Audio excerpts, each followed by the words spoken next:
Ayan po yung dinahikan pier. Hanggang dito po tayo. Yan, kung marunong mag-furniture pa itong ating makakabili dito, marami pong kahoy. Tulad po nito, ang laki oh. Ang laking kahoy po nito. Pang furniture.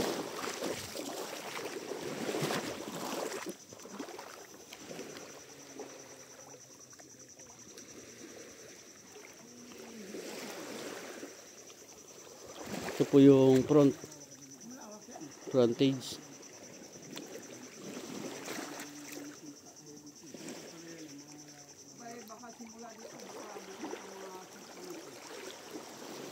Kapag po mahibas, kung tawagin, ito po ay nandun sa part na yan.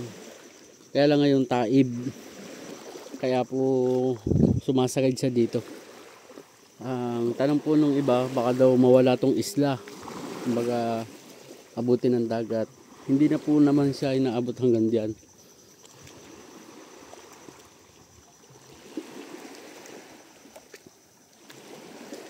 Dito po, pwede po maglagay ng resort sa part dito. Tapos yun nga po yung pispanan na pwede maglagay ng mga alimango.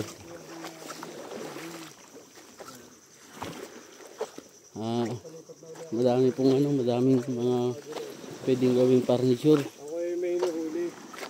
Yan po yung bahay na ito, bahay na hinuhuli ko. Hindi mo na ako pupunta agad yun. Ito po yung pinaka frontage niyan eh. Nandiyan po yung pispan. Ito po. Ang ganda po yung buhangin niya. Ito. Babaw lang po.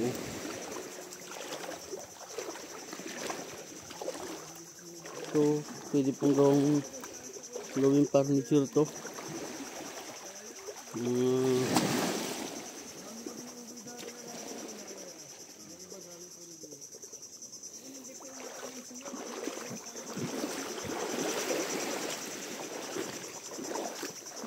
Pinabalik po kami dito nung isa nating kausap na from abroad, si Ma'am Florabel.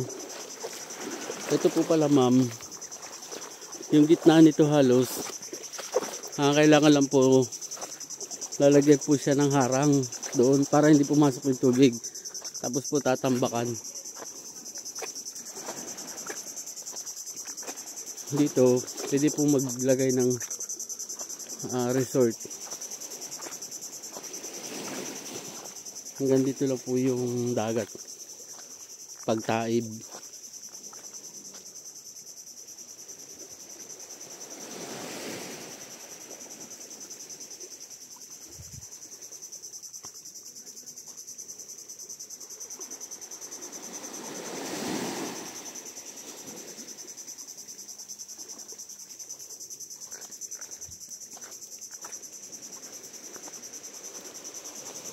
Pwede po itong linisan, maglagay ng mga cottages dito. Mataas na bahagi na po ito.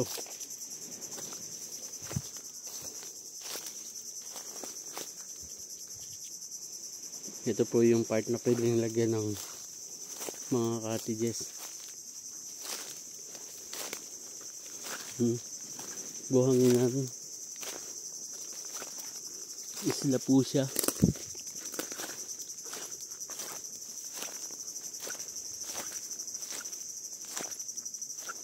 May tubig pa rin.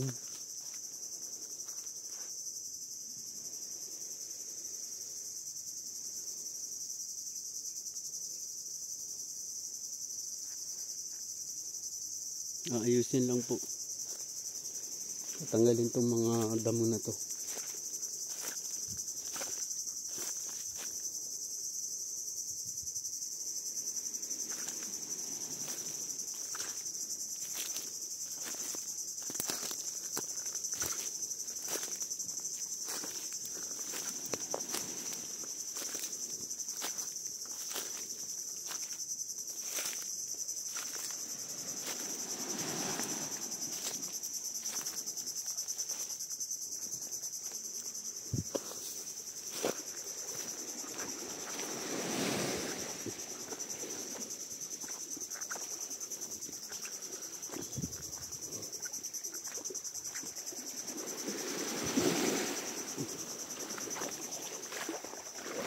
Abot pa po yan dito. Hanggang doon pa po. Ang frontage po nito nasa 500 meters. Kaya malawak po siya.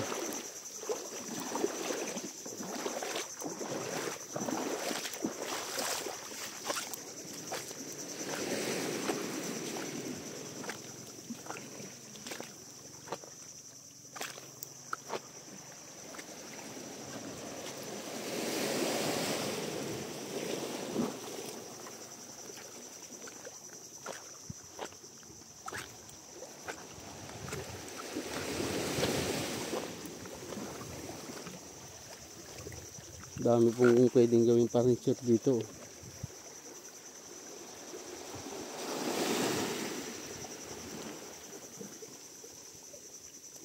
Nandito po part yung Baluti Island. May mga resort. Sa umaga daw po, hibas.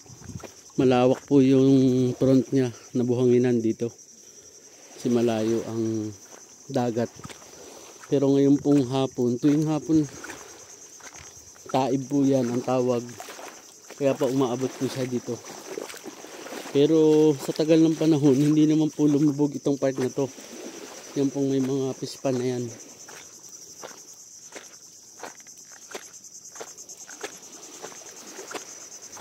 Yan.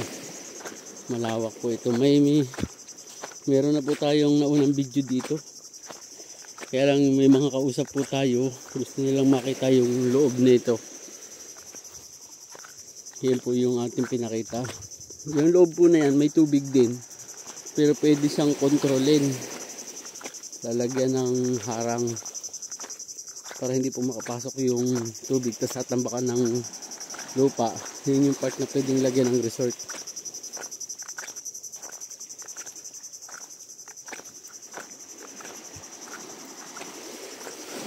Sa mayroon pong kakayanan para mag-invest sa ganito kaganda at mapapaganda pa po nila kapag po talaga may puhunan.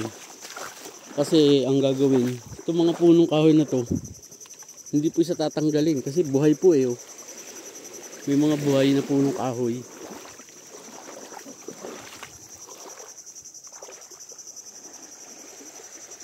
Parang pinaka-design na siya dyan.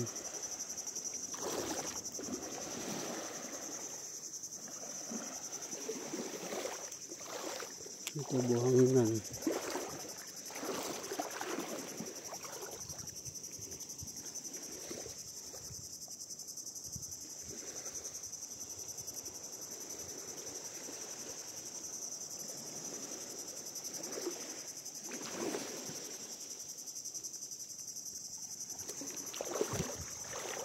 Yun lang po.